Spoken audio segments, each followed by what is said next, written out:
I'm Toby Smith. I'm the Director of Performance and Programming here at the Royal Northern College of Music, and all of the people on stage rehearsing at the moment are students here. My role is to create a whole range of different experiences over the course of each year, from orchestras to opera to jazz, chamber music, all of those different types of things. And this is admittedly a big one, but it's one of that programme of usually 50 or 60 different things that we do each year. Pretty much, I'll be liaising both behind the scenes if there's anything that doesn't go according to plan, which by then, of course, it'll all be fine. I'll sit there, watch the rehearsals. We've got various kind of tie-ups with radio companies, TV companies. I've got a few interviews planned, that kind of thing. Listen to the rehearsal, talk to Andre, talk to Ollie, see how they feel it's going. Is there anything that needs kind of tweaking in some shape or form? And in theory, by 7:30, it should be front of house, sitting there watching it and just seeing really how it works. And that's equally important because we'll be doing other things in the future, and some things work, some things don't work as well as you want, and it all informs what you might do the next time round, really. So yeah, it's a bit of a mixed role, really, but overall, I kind of oversee everything, I suppose, really.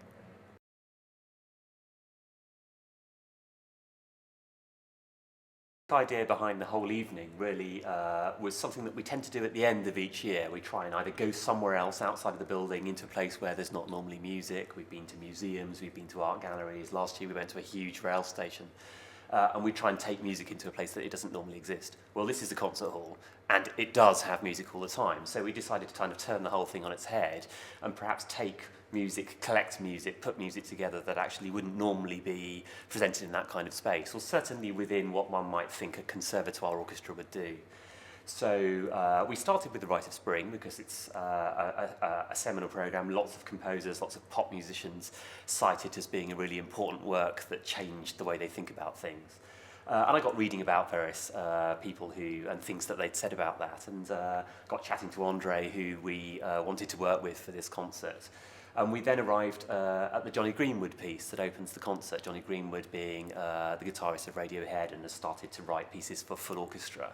And once that was in place, we then thought actually we wanted something else that very much contrasted it, and we threw some artist names around, and Ollie's name came up, and I listened to some of that stuff, and we really liked the sound of that, and really this collaboration, which is the other part of the evening, has kind of grown out of that, really.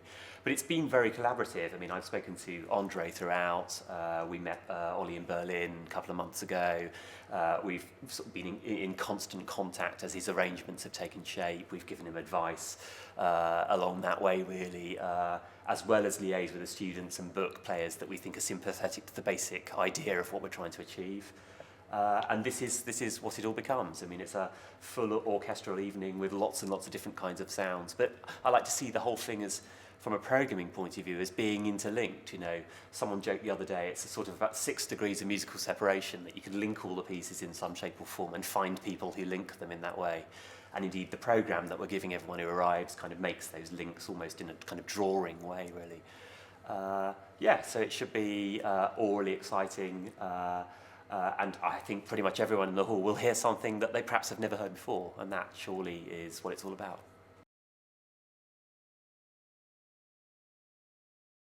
This is a really interesting project insofar as, I mean, the music on the page is really relatively simple to play. I mean, you could sit there and play it immediately. We didn't give the music to the students in advance. There was no need to do that because they, in effect, could sight read it. But then a whole different set of challenges come in. I mean, actually to make it sound rounded, even, balanced in terms of volume, that's really subtle. And you can only really do that when you have all 60 people in one place. So the very nature of how we've built it, ready to be performed, is totally different to the other half of the programme. The Rite of Spring, they've had that music for 6 weeks. They'll have taken it to their teachers. They've been practicing their individual lines, and it's a very, very kind of rigid journey. When they leave here, they're going to be doing both of these types of work, and they've got to really be aware of that different projects need different things in order to make them work, really. I've spent a long time thinking about the music and how it works, and it's really intriguing because, again, on the face of it, it's relatively simple chord progressions if you analyse it classically, but actually it gets there, and that's what's really important. I can't really say why it does that, but again, talking to some of these students in the breaks, actually they really like it. I don't think they can really say why that might be. They may have a very simple line, but they can see how it relates to all of the things around them, and they can see how, in effect, they are one member of an orchestra, and together they can create something really very beautiful. I think the other thing that's quite interesting with the way that this kind of project is approached is that Ollie will be sitting there and reacting much, much more immediately to the things that he's hearing and changing things and talking to Andre and talking to some players about, well, can that be louder? Actually, we'll cut that, it doesn't work. And he'll throw in different electronic effects here and there, and I think that's another good lesson for everyone on that stage to be aware of, that actually things can change, and almost half of the work is happening live in these rehearsals, whereas when you've got the score of Stravinsky, it's there on the page and you need to interpret it. You're not changing the notes. You may be subtly kind of working with volume and balance and phrasing and pacing, but in essence you're interpreting something that doesn't change. This is so very different because Ollie will have learnt, I imagine, as much in the last 48 hours as he probably did in the 2 months it took him to arrange the material in the first place. I really like it, actually. I mean, we have, in the jazz and world music that we promote here, we've, just because there's a lot of great Scandinavian music around. I mean, we've had a lot of Norwegian jazz artists over the years. We've had Swedish musicians, we've had Icelandic musicians in the past, and it builds on that tradition. We just present a lot of that kind of material, and there's a good audience in Manchester for it, really. I've been really, I mean, and also Ollie's played in Manchester before, so I mean there are people here who mention his name when you're talking about the kinds of artists that we might book, so it's great to be able to bring in here in this format in a way that no one else has presented, and there are people out there who are really looking forward to hearing it. The music itself, I mean, I really love it. It's been a permanent fixture in the office as we've been planning this project pretty much for the last 2 months. You know, you think that we would have had enough of it by now, but no, we haven't, you know. And it's really beautiful when we're standing up at the back of the rehearsals today that you can actually hear that canvas and how it's grown in that way, really.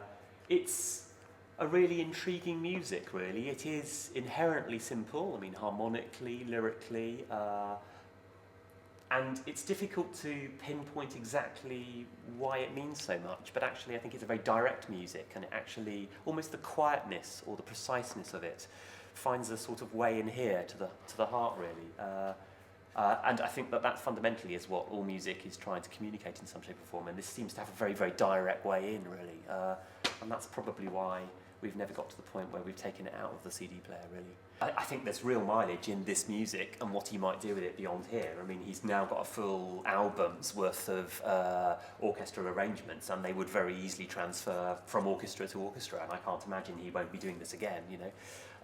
I think the really interesting thing for him will be, once this is all over, or this particular part of the project, how will this experience influence what he might go and do next? I mean, what will the new album be like in terms of its overall kind of feel, or the length of the compositions in that kind of way? Because he's orchestrated a number of tracks, but next time he might potentially think of a bigger canvas in terms of its length or its duration in some shape or form. He'll have taken a lot from it too, and again, in much the same way I'm interested in developing the musicians who are playing around him through this experience. It's really good to think that he might take something from it, and that might influence his own development as a creative artist in that kind of way. I mean, everyone surely benefits from that.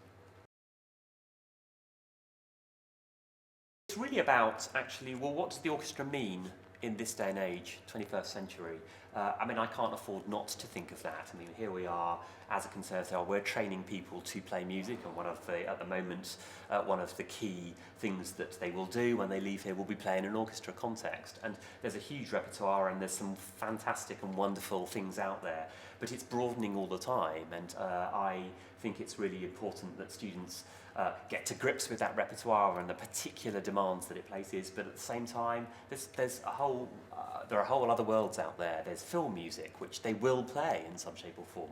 There are crossover, if that's the right kind of word, but there are projects like this that in effect kind of step over into other worlds, and they will play that. There is work out there, and they will take that work, and they'll find ways they'll find enjoyment in that too. And to me, it's far broader canvas, the orchestra in the 21st century, than in effect, the relatively rigid repertoire of old. If you just take the field of education with orchestras, I mean, all orchestras in the UK and in Scandinavia particularly are doing fantastic work off the concert platform in bringing music alive in schools. And again, we need to be doing that for these students. They need to be able to go out there and realise the power of music, to inspire kids to potentially pick up musical instruments, to sing, whatever it may be. And the orchestra is a very powerful vehicle for doing that, really.